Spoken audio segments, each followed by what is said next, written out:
नमस्कार दोस्तों, आप सभी का स्वागत है हमारे YouTube चैनल मान्या लाल किताब रेमेडीज में।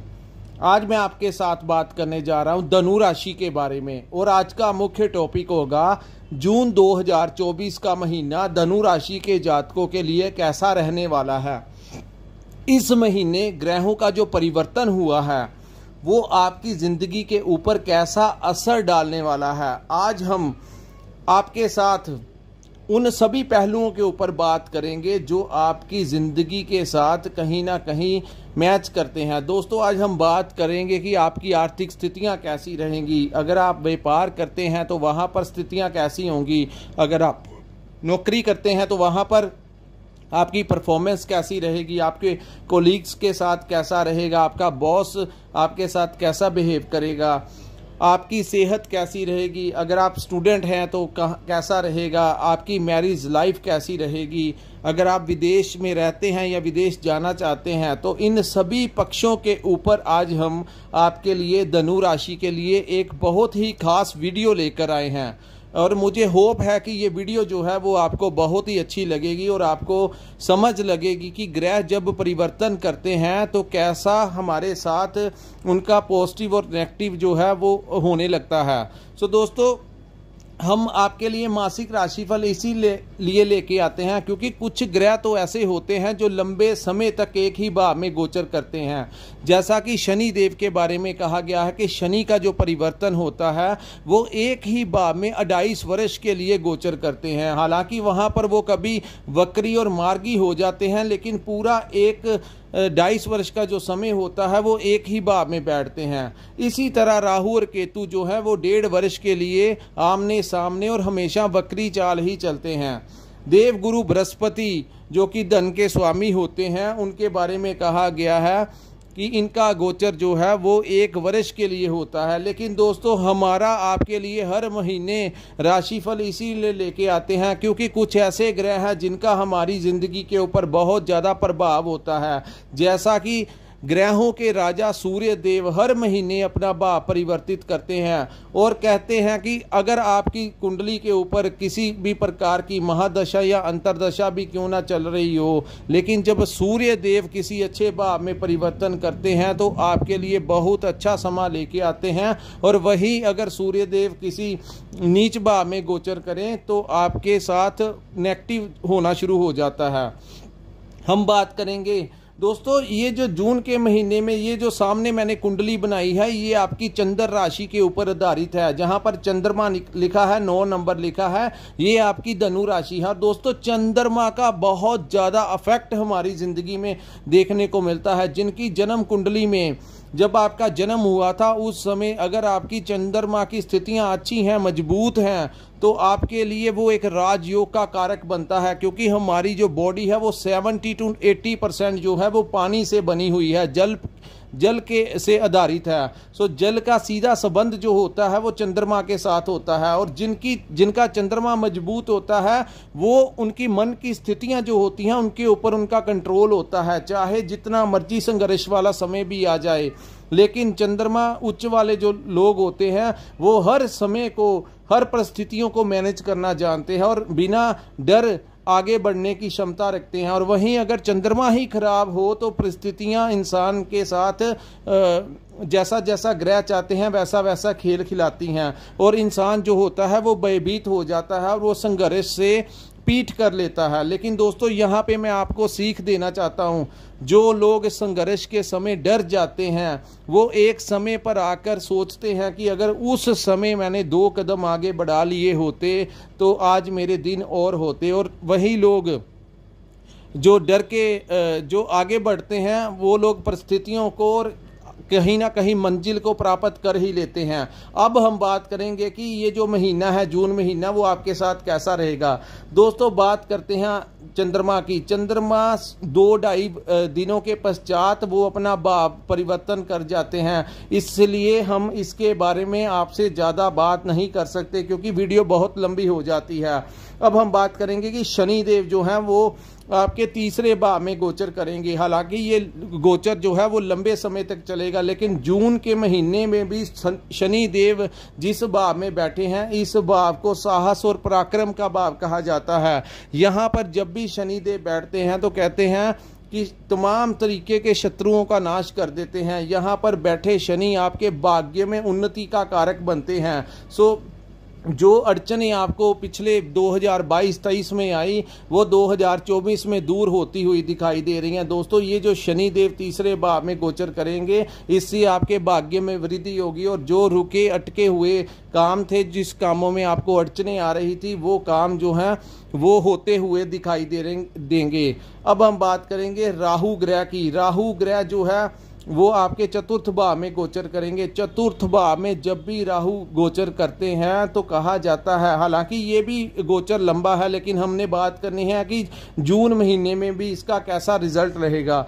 दोस्तों, चतुर्थ भाव में जब राहु बैठते हैं तो माता की सेहत से कुछ ना कुछ उनकी हेल्थ को लेकर कोई इशू आ सकता है, प्रॉपर्टी से संबंधित कोई विवाद खड़ा हो सकता है।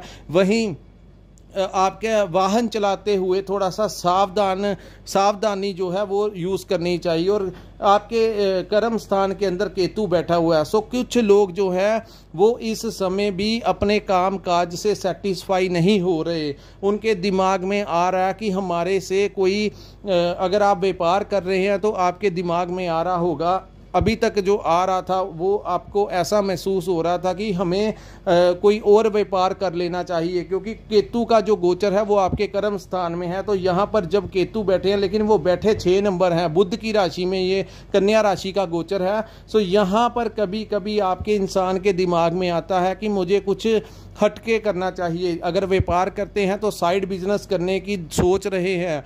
वहीं जो लोग नौकरी करते हैं उनके भी दिमाग में आ रहा होगा कि किसी प्रकार हम ये वाली नौकरी को छोड़कर किसी दूसरी जगह पे ट्राई क्यों नहीं करते। सो ऐसी स्थितियां जो थी वो अभी तक आपके साथ हो रही थी। आपका माइंड जो था वो डबल माइंडेड करके रखा हुआ था। लेकिन गुरु बृहस्पति का जो गोचर है वो आपका इस समय 1 मई को हो गया था, लेकिन जून के महीने में वो मार्गी हो जाएंगे। दोस्तों, जून 6 को देवगुरु बृहस्पति जो हैं वो उदय होने जा रहे हैं। सो उदय होते ही गुरु की उच्च की दृष्टि जब केतु के ऊपर पड़ेगी, सो आपको जो मैनेजमेंट में, जो कर्म स्थान के अंदर जो परेशानियां आ रही थी, वो परेशानियां दूर होती हुई दिखाई देंगी। आपके व्यापार में भी आने वाला जो समय होगा वो उन्नति के लिए होगा। जून के महीने में आपके, अगर आप काम काज करते हैं तो आपके क्लाइंट्स बढ़ने की संभावनाएं हैं। वहीं अगर आप नौकरी करते हैं तो वहाँ पर भी जो बॉस का प्रेशर था, जो कलीग्स का आपके साथ बिहेवियर था, जिसके कारण आपको लग रहा था कि मुझे यहाँ से कुछ चेंज करना चाहिए, उसके ऊपर एक बहुत बड़ी लगाम जो है वो गुरु की दृष्टि डालेगी। सो केतु का कोई जो दुष्प्रभाव वहाँ पर कुछ भी पड़ रहा था वो दूर होता हुआ दिखाई दे रहा है। वैसे दोस्तों, 10वें भाव में केतु जो होते हैं वो बुरा रिजल्ट नहीं देते। सो जब भी ये युति केंद्र में बनती है तो कहा जाता है राहु और केतु जब भी केंद्र में बैठते हैं तो बड़ी से बड़ी मुसीबत भी सामने आ जाए वो ऊपर से ही निकल जाती है। सो कहने का मतलब कि जो लोग इस समय कोई प्रॉब्लम में लग रहे हैं, उनको लग रहा है कि ये प्रॉब्लम बढ़ ना जाए, दोस्तों ये दोनों ग्रह ही इस प्रॉब्लम को सॉर्ट आउट कर देंगे। वो प्रॉब्लम चाहे किसी भी प्रकार की क्यों ना हो, क्योंकि शनि देव की एक दृष्टि आपके संतान भाव के ऊपर पड़ रही है। सो संतान, यहाँ पर मंगल भी बैठे हैं। सो संतान, जिन जातकों की संतान नहीं हुई, इस महीने मंगल के इस गोचर के दौरान आपके घर में संतान प्राप्ति के योग बन रहे हैं। जिन जातकों की शादी नहीं हुई, धनु राशि के जातकों के लिए इस महीने सूर्य देव की वजह से इस महीने आपके घर में किसी उच्च कुल, जो सामने वाला आपके घर में कोई रिश्ता लेके आएगा, अपना लड़का या लड़की का, तो जो सामने वाले होंगे, जो आपके लिए शादी का प्रस्ताव लेके आएंगे, इस समय कोई बड़े उच्च कुल का, जिनकी समाज में कोई अच्छी जान पहचान होगी, अच्छी रेपुटेशन होगी, वो वाले जो कुल के लोग होते हैं, उनका प्रस्ताव आपके घर में शादी के लिए आपके लिए आने की बहुत ज़्यादा संभावनाएं सूर्य देव की के कारण बनेगी। लेकिन ये जो काम होगा ये आपका 15 तारीख के बाद होगा, जब सूर्य देव वृषभ राशि से निकलकर मिथुन राशि में गोचर करेंगे। सो दोस्तों, मंगल पंचम भाव में आपके जो स्टूडेंट्स लाइफ है उनके लिए बहुत अच्छा होगा, लेकिन धनु राशि के जो जातक हैं उनके संतान के साथ कुछ ना कुछ रिलेटेड कुछ आपस में अनबन हो सकती है। संतान की हेल्थ को लेकर थोड़ा सा आपने सतर्क रहना है, क्योंकि शनि की कुदृष्टि जो है तीसरी दृष्टि मंगल के ऊपर पड़ रही है। सो यहाँ पर दृष्टि पड़ने से आपकी संतान को कोई चोट लग सकती है। सो आपने ये जो उपाय होते हैं वो टाइमली आपने कर लेने चाहिए। सो संतान के साथ किसी भी प्रकार का मतभेद नहीं करना। अगर घर में कोई बात होती है तो उसका इशू नहीं क्रिएट करना, क्योंकि वही तो वो युति चाहती है कि ऐसा माहौल बने तनाव वाला। लेकिन स्टूडेंट लाइफ के लिए ये समय अच्छा होगा, वो किसी कंपटीशन में कोई जीत हासिल कर सकते हैं, क्योंकि मंगल का गोचर जब यहाँ पर होता है तो स्टूडेंट लाइफ के लिए अति उत्तम समय होगा।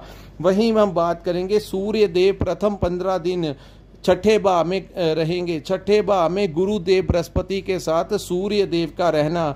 दोस्तों, ये जो प्रथम 15 दिन होंगे तब उस समय आपके जो शत्रु हैं, चाहे वो शत्रु आपके व्यापार में हैं, चाहे आपसे जेलसी रखते हैं, चाहे वो आपके साथ किसी भी प्रकार की आपको नुकसान पहुंचाना चाहते हैं, किसी भी प्रकार का होगा। लेकिन दोस्तों, प्रथम 15 दिन किसी भी इंसान की हिम्मत नहीं होगी कि वो आपके सामने आ सके। हाँ, इस समय आपको अपने शत्रुओं की पहचान होगी, आपके क्लियरेंस हो जाएगा कि आपका कोई जो बिगाड़ना चाहता है वो कौन है। ये समय वो आपके सामने सारी चीज़ें क्लियर हो जाएंगी। लेकिन किसी भी, चाहे वो बड़े से बड़ा अमीर आदमी क्यों ना हो, चाहे उसकी बहुत ज़्यादा समाज में चलती हो, लेकिन सूर्य जिस भाव में गोचर करेंगे वो आपके सामने आने की हिम्मत नहीं करेगा। इतने बड़े लेवल के ऊपर शत्रु नाशक सूर्य बन जाते हैं जब वो छठे भाव में गोचर करते हैं। सो दोस्तों, आपके पिता की हेल्थ को लेकर प्रथम 15 दिन बहुत अच्छा होगा।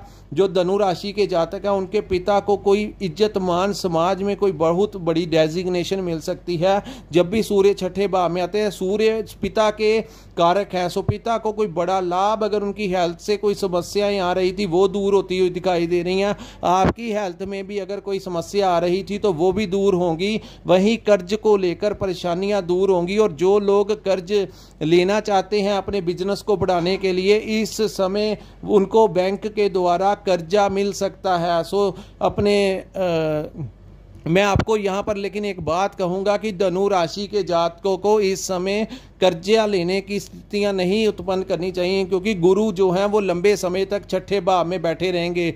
सो छठे भाव में जब भी गुरु बृहस्पति गोचर करते हैं तो ऐसे इंसान को हमेशा कर्ज को अवॉइड करना चाहिए, और अपनी सेहत के लिए रोजाना वॉक करें या योगा करें, या अपनी एज के हिसाब से जो भी आप एक्सरसाइज कर सकते हैं वैसी करनी चाहिए, ताकि गुरु वहां पर बैठकर कोई छोटी मोटा बॉडी में रोग दे सकता है। सो प्रथम 15 दिन तो बहुत अच्छे होंगे, लेकिन दोस्तों धनु राशि के जातकों के लिए एक साल के लिए मैं कहूँगा कि ये प्रैक्टिकली भी जब हम एक्सरसाइज करते हैं, योगा करते हैं या कोई जिम में जाते हैं तो हमारी सेहत के लिए अच्छा होता है। लेकिन गर्मी बहुत ज़्यादा पड़ रही है, सो इसके हिसाब से आप हल्की फुल्की एक्सरसाइज जरूर कीजिए, वॉक कीजिए, लेकिन अपनी बॉडी को फिट एंड फाइन रखिए, ताकि गुरु का वहाँ पर बैठना आपकी सेहत के लिए किसी भी प्रकार की समस्या उत्पन्न ना कर सके।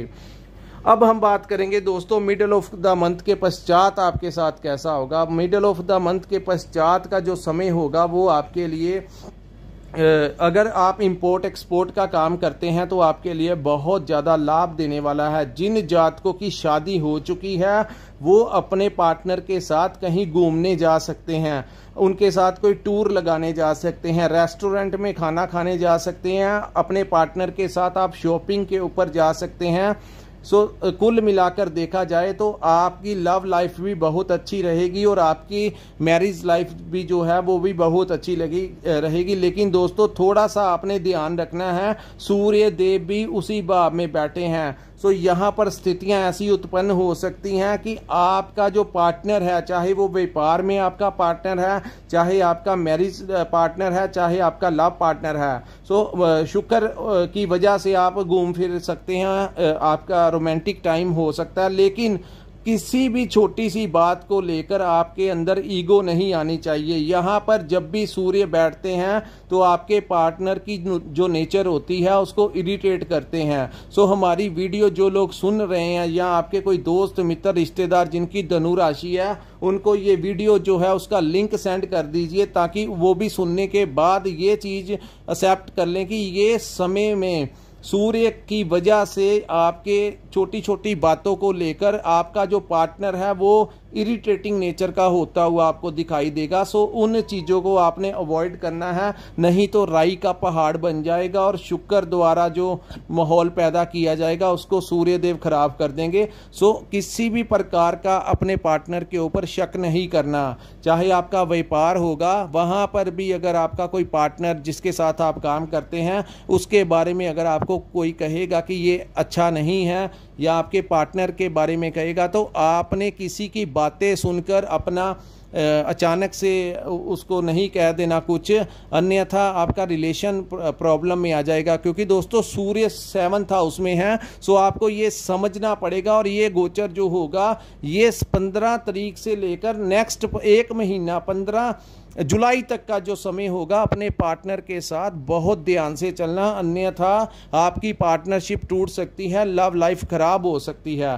सो सूर्य देव की वजह से आपने अवॉइड करना है। दोस्तों मैंने बहुत डिटेल में आपको समझा दिया है कि आपने कैसे करना है, लेकिन इस अवधि के दौरान जो लोग इंपोर्ट एक्सपोर्ट का काम करते हैं या ट्रैवलिंग कंसल्टेंट का काम करते हैं उनके लिए बहुत अच्छा समय होगा। यात्राओं के द्वारा उनको विशेष लाभ देखने को मिलेगा। सो जब भी शुक्र 7th हाउस में गोचर करते हैं तो ये लोग ट्रैवलिंग के जरिए, यात्राएं के जरिए, कंसल्टेंसी के जरिए आपको कोई बड़ा लाभ मिलता हुआ दिखाई दे रहा है। शेयर मार्केट में बड़ा उछाल आपके फेवर में, अचानक शेयर मार्केट में जो पैसे हैं वो आपके बढ़ते हुए दिखाई देंगे। जिन लोगों ने पुराना इन्वेस्टमेंट किया हुआ है उन लोगों को लगेगा कि इस समय आपके जो पैसे हैं, आपका धन जो है वो बढ़ गया, आपके शेयरों के दाम अचानक से बढ़कर आपको कोई बड़ा लाभ देंगे। क्योंकि शुक्र और बुध की युति को हम इग्नोर नहीं कर सकते और सूर्य बुध की भी युति है। सिर्फ सूर्य का वही दुष्प्रभाव होगा। ओवरऑल देखा जाए तो शुक्र बुध की युति आपके जिस भाव में बनी है, इसको इस भाव में जब ये युति बनती है तो दोस्तों इसको महालक्ष्मी योग कहा जाता है। सो हर प्रकार से आपके लिए जून के महीना जो मिडल ऑफ द मंथ के बाद का जो समय होगा वो आपके लिए अलग अलग माध्यम के जरिए आपके लिए धन आगमन करवा के रहेगा। सो दोस्तों ये था धनु राशि के लिए जून 2024 का महीना कैसा रहने वाला है। बिजनेस अच्छा चलेगा, जॉब में जो परेशानियां आ रही थी वो दूर होती हुई दिखाई दे रही हैं। वहां आपका किसी उच्च अधिकारी की वजह से आपको कोई विशेष लाभ मिल सकता है। प्रथम 15 दिन जो होंगे आपका किसी उच्च अधिकारी से आपको सहयोग मिलेगा, जिससे आपको कोई बड़ा लाभ मिलता हुआ दिखाई दे रहा है। इस अवधि के दौरान आपको अपने भाइयों का सपोर्ट मिलेगा, किसी स्त्री पक्ष से आपको कोई बड़ा लाभ मिलता हुआ दिखाई दे रहा है। सो दोस्तों ओवरऑल देखा जाए तो पैसे के मामले में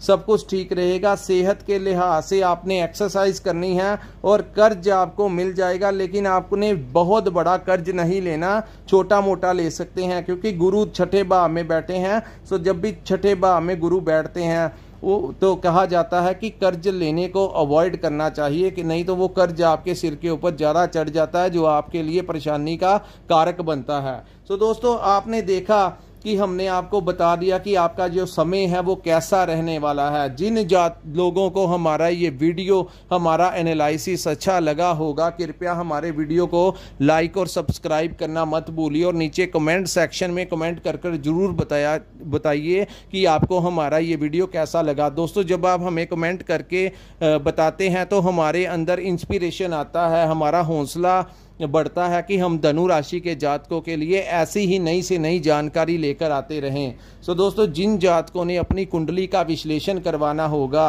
और एक चीज़ मैं आपको बता दूं कि ये जो आपके सामने ग्रह चक्कर मैंने बनाया है, यहाँ पर जिस भी ग्रह की दशा महादशा चल रही होती है उसका बहुत ज़्यादा प्रभाव हमारी लाइफ के ऊपर देखने को मिलता है। सो आपका अगर किसी ने बर्थ चार्ट दिखाना होगा, क्योंकि दोस्तों बर्थ चार्ट में आपकी जन्म की तिथि जन्म के समय में बहुत कुछ छिपा होता है। ऐसे तो लाखों करोड़ों लोग होते हैं धनु राशि के। आपने देखा होगा कुछ लोग गरीब होते हैं, कुछ बहुत ज़्यादा अमीर होते हैं, कुछ लोगों की लाइफ डिस्टर्ब हुई होती है, कुछ लोगों की लाइफ में बहुत इंजॉय होता है। सो वो महादशा, अंतरदशा और आपके ग्रह चक्कर, जो जब आपका जन्म हुआ था तो ग्रह किस अवस्था में बैठे थे, राशि से ज़्यादा वो समय टाइम मायने रखता है। सो जिसने डिटेल में आप अपनी ज़िंदगी के बारे में जानना होगा और जानना होगा कि किस तरीके से आपने अपनी ज़िंदगी निकालनी है, किन उपायों के जरिए आपको फ़ायदा हो सकता है, वो हमारे साथ संपर्क कर सकते हैं। उनको हम डिटेल में बताएंगे और क्या उपाय करने हैं वो भी हम बताएंगे। दोस्तों, स्क्रीन के ऊपर जो नंबर शो हो रहा है वहाँ पर आप हमारे साथ संपर्क कर सकते हैं। यहीं पे हम अपनी वीडियो को विराम लगाते हैं। नमस्कार, जय माता दी।